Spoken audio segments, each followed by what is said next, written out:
Right now, it is time for the Media Beat with David Tereshchuk. David joins us every Friday morning.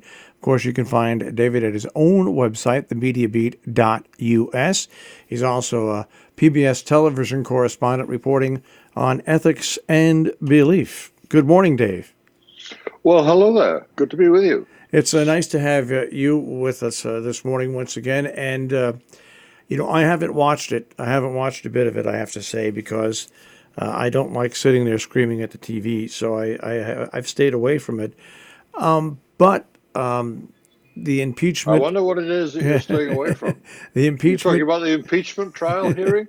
in the Senate. I mean... the it of the week, yes. It is unbearable. I agree. But someone's got to watch it. The numbers are not great, but many people are watching it. And often, according to the Nielsen ratings, for long periods of time, too. So...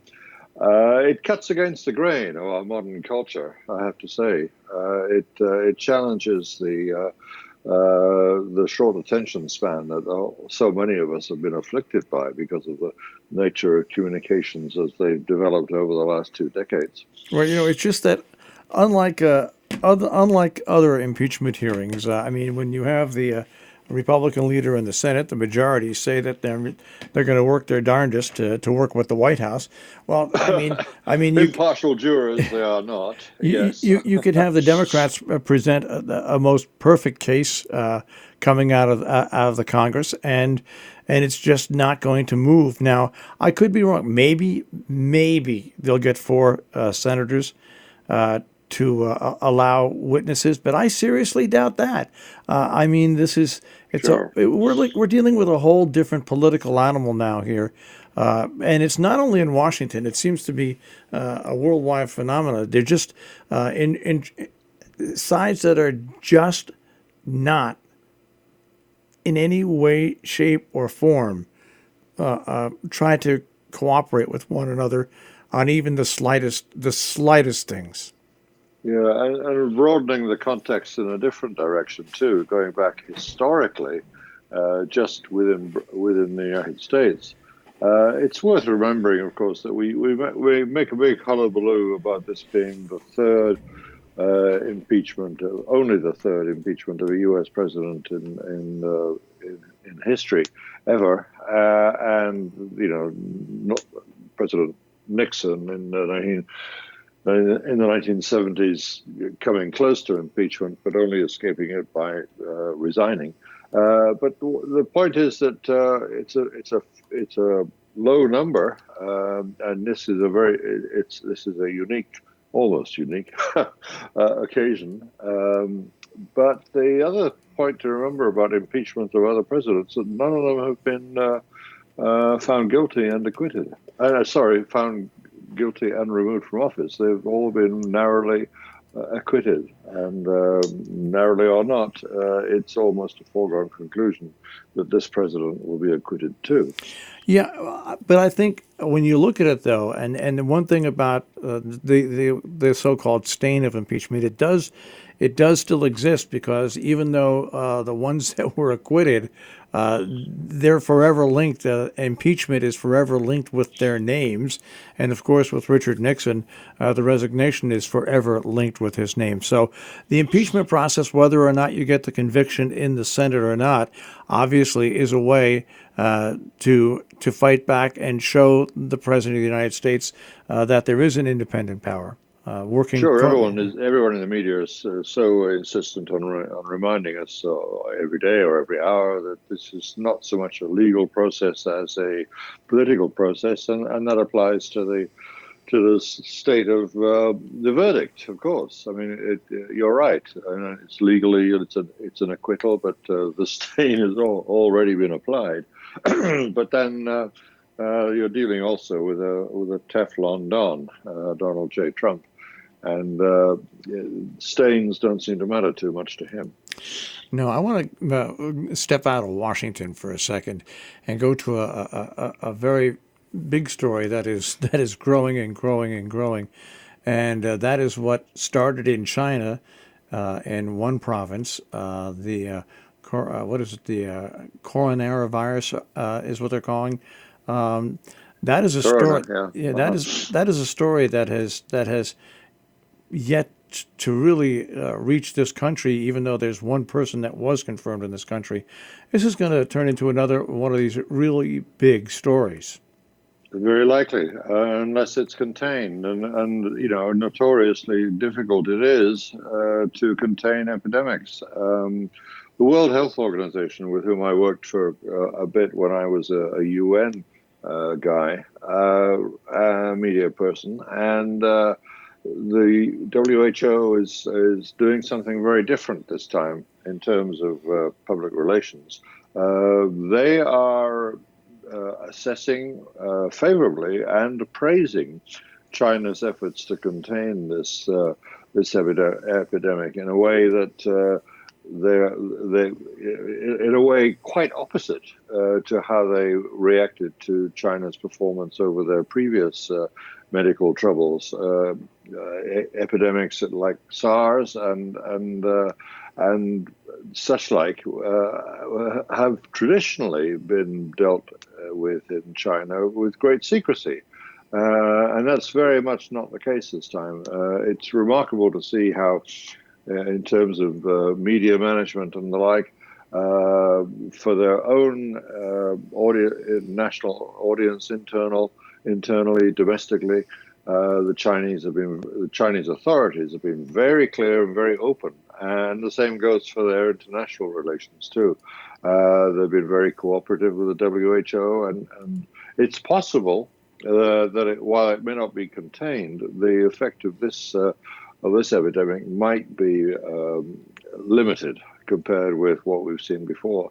And let's hope so, because it's a very horrible, raging kind of, they say flu-like symptoms, but that's a terribly minimizing kind of title. It has its fatalities, and strangely, uncharacteristically for these kinds of epidemics, it's even attacking and succeeding in attacking healthy young children. And that's something that is a rarity. And of course, like all epidemics, it will follow a certain course, and we've already seen one of the characteristics, which is that these epidemics will grumble along in a low grade spread to begin with, and then suddenly, as it has in the last 5 or 6 days, it'll suddenly shoot up, and that's the point we're at now.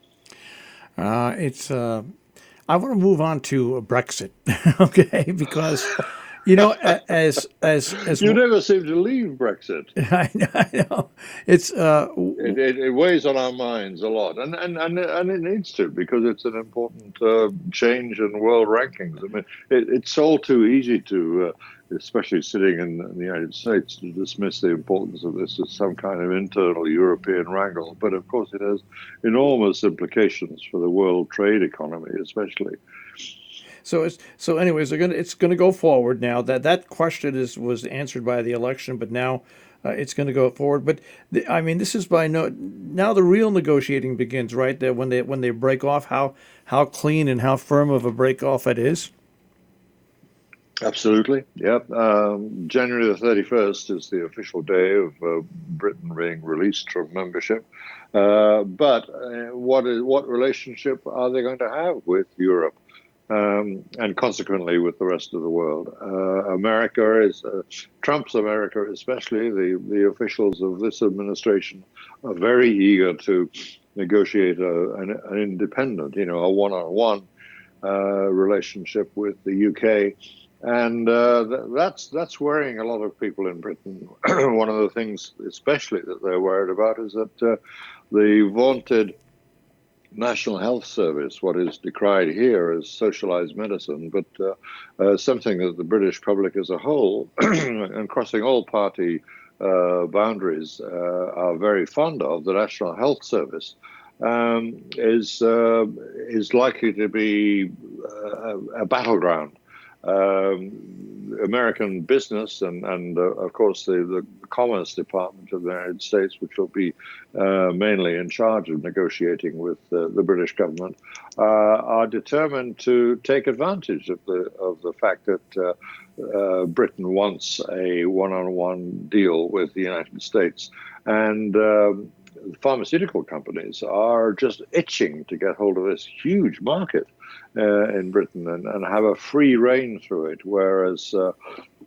traditionally the National Health Service has been very, in classic economic terms, pretty controlling of things like prices and sources, and that flies in the face of the sort of free-ranging capitalism that the Commerce Department will be wanting, and that's why there's this somewhat hysterical, but it has a foundation in reality.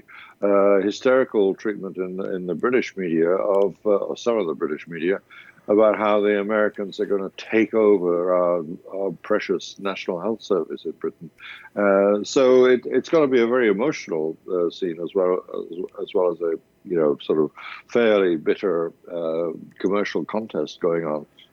God help you if I do. American, anything to do with American healthcare comes over there. Yeah, and American pharmaceutical companies. Yeah, that's what I'm talking about. More of the leadership getting jailed and fined, I see, in this country for their contributions to the opioid epidemic. And it's not an industry with a great popular reputation.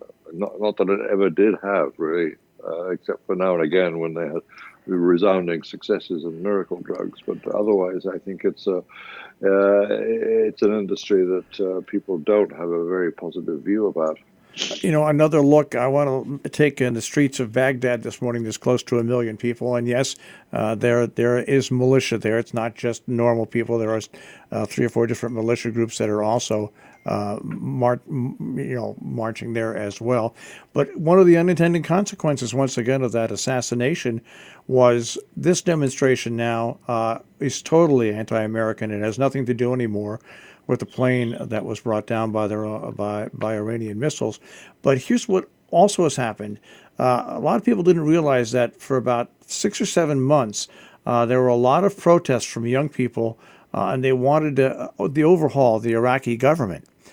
That's now been eclipsed. Absolutely, yeah, and that's merged now with the anti-American feeling. I mean, the Baghdadi government is only in place because of American power, and the whole thing is merged together. I mean, a very large part of that massive crowd demonstrating in Baghdad today will, in our heart of political hearts, identify with Iran. It's a pro-Iranian demonstration in many ways, but more than anything, it's an anti-American demonstration. The whole feel of Iraqi politics now has been hugely influenced by the assassination of Soleimani, and unsurprising for anyone who watches the Middle East. However, I think one person sitting in the Oval Office has been surprised. Not that will make any difference to him, I don't suppose. Getting back to what's happening in China, Joe just pointed out to me, and I didn't realize it was this many now, but 10 cities, 20 million people basically cannot leave their cities. And do you think the estrangement of the United States on the world stage will hamper progress in curtailing this from spreading, or do you think that this is even one thing that can get over that? I mean, you've got China, which is very secretive, and you've got the United States and the World Health Organization. There's the technology there. Can they all work together in the climate that we have now? International cooperation has been taking a lot of knocks, mainly applied by this Trump administration. You're right, but it's a complex field, and one of the things that my former colleagues at the World Health Organization are saying, if under their breath, is that one thing you can do in China, which you can't do in many other societies, is be as absolutely ruthless in your containment efforts as they are. It's a society in which rules and control is applied. It's not a free society, and in a strange, ironical way, that helps in the control of disease. Victorian times, with the coming of an understanding about how disease was transmitted, meant that Victorian societies in the West, Britain and the United States, were incredibly repressive in controlling diseases. I'm thinking of cholera and the like. And they had to be, and sometimes measures taken in time of disease and epidemics can seem extremely oppressive. But it's arguably the case that this is absolutely necessary, and the combination of a well-oiled international health system, which we haven't got 100%, but it's more effective now than it has been for decades. Plus the very firm controls that China itself is applying may be enough to contain this disease. But there are still going to be rough and ragged patches around the circumference of all of this, and the rest of the world, those who pride themselves on being free societies, will be a bit squeamish, I suspect, about applying the controls too tightly. And there will be exceptions. There will be mini outbreaks, and which could turn, of course, into major outbreaks in Western countries too. So it's not going to be an easy matter. But I don't think it's helped enormously by the fact that this American administration is no longer in favor, generally speaking, of multilateral agreements and multilateral action. Make America great again also means that America is very isolated again. So it's a complex area, and it would be hard to really predict how it's going to go. But I think the chances are probably more on the side of containment than on the side of worldwide contagion.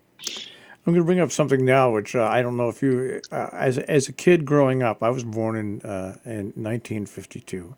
As a kid growing up, there was a thing that was in the news all the time called the Doomsday Clock, and it was a clock that was established to show how close humanity was to doomsday. Most of the time, when I was growing up with the Cuban Missile Crisis and all that, it was like a minute, 2 minutes, 3 minutes. Also during any situation where there's war, it's that way. This was a metaphorical idea, of course. There was no clock ticking away towards a specific time, but it was a kind of a barometer, if I can change the metaphor a little bit, a barometer of the nation's mood, right? Of the world's mood, and this and now it's at the shortest time ever since they've been doing this, 100 seconds away from midnight, and it's due to unstable world conditions, but also they add to that the climate change and what's going on with climate change added to that. I just think it's something that if you take anybody who's probably over younger than 50, have no idea what the Doomsday Clock is or how it's meant to show. It's meant to scare the bejesus out of people into action. Sure, 1950s America had a sort of underlying paranoia that I don't think we would want to repeat, but it concentrated the mind for many people. That's true, and occasions when we came close to nuclear war, for instance, would sort of heighten that tension, and everyone's sort of dedication to survival would get heightened as well. And mercifully, no nuclear buttons were pushed over all those decades from the 50s through till now. But that's not really the major threat to us now. No. Well, who knows?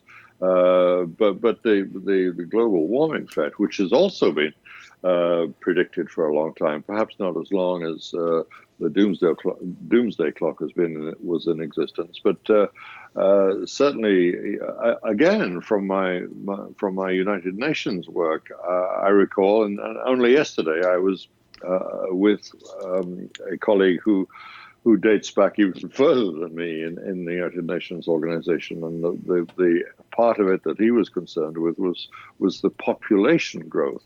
Those people in the UN agency known as the UNFPA were sounding the alarm back in the 70s about growing world population was a problem, but alongside that they had to recognize that the world's resources were at a severe risk because of what they were seeing already as a dangerous, though small at the time, rise in global temperatures. And my friend was saying only yesterday that we had no idea it could get so quickly. I mean, relatively quickly. We're several decades later now, but it's looming so much larger now. And again, a degree of paranoia is not a bad thing when the problem you're facing is as serious as it is. And the retreat of the United States, even though one country can't do it alone, and the retreat from the United States from being a leader in trying to make the awareness of what's happening with our Earth to other countries and getting them on board. Well, of course, the reverse process inside the United States, the idea that multilateralism is a thing of the past, and in some strange way America can and should go it alone, is peculiarly vicious in the sense of being harmful to the whole idea of protecting the state of the world. You can't do something as innately multilateral as saving the world from frying itself to death in a single unilateral way. You just can't do it. Or a series of bilateral agreements with weaker countries around the world that you go into sort of bullying negotiation with, which is what this administration is trying to do everywhere, pretty well everywhere anyway. Multilateral problems, multinational problems need multilateral solutions, and that's what this administration has turned its back on. I just want you to know I'm very proud of us. We've gone 20-some minutes without talking about the royal family. I'm very proud of that too, now that you pointed out to me. Well, we're going to play a little... But to be perfectly honest, I don't spend much of my day thinking about the royal family. I know, most people... Unlike some of our acquaintances. And so now we're going to play a little game, and it's called Read Between the Lines.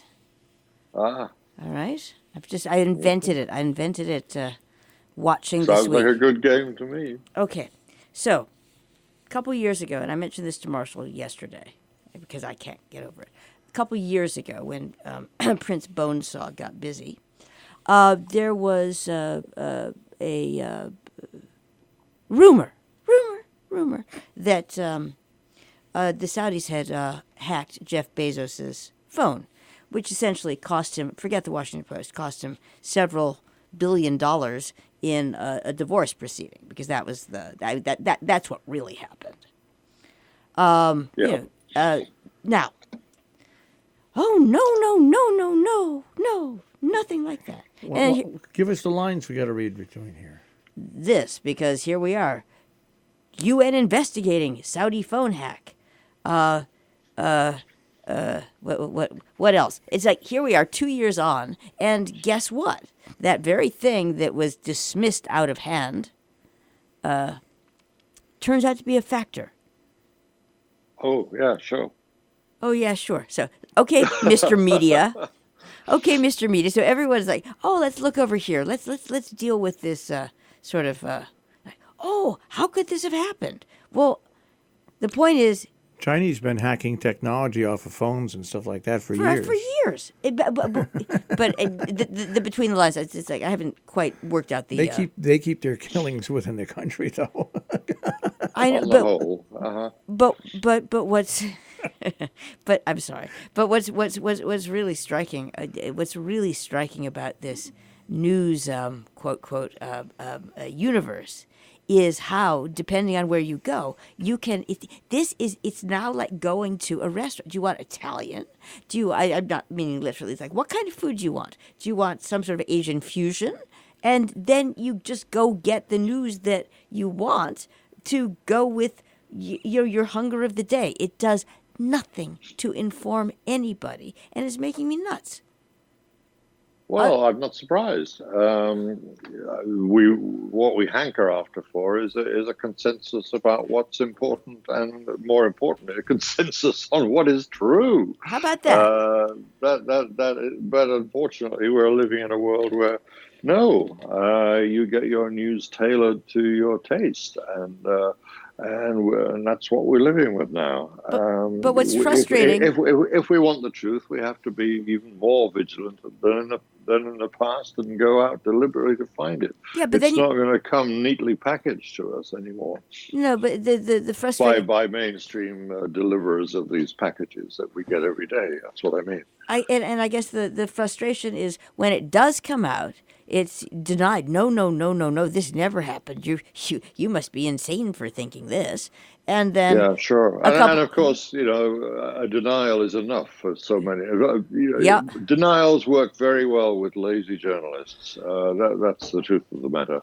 And the active journalists and energetic journalists who don't yield to laziness will continue the search, but they'll inevitably, in this fractured universe, there will be few and far between, these earnest journalists who carry on even in the face of official denials, and they're the ones who, in this case, 2 years later, are proven right. Well, we'll carry on next week. Oh, I guess we'll try and be as earnest as we can be, yeah, and awake, and not lazy. No, we aren't. All right. Thank you very much, David Tereshchuk, the Media Beat. Thank you. And, of course, you can hear the Media Beat with David Tereshchuk right here on Robin Hood Radio. Every Friday, we rebroadcast it on the weekends and also during the noon hour next week. RobinHoodRadio.com. Click on demand. Click on the Media Beat with David Tereshchuk.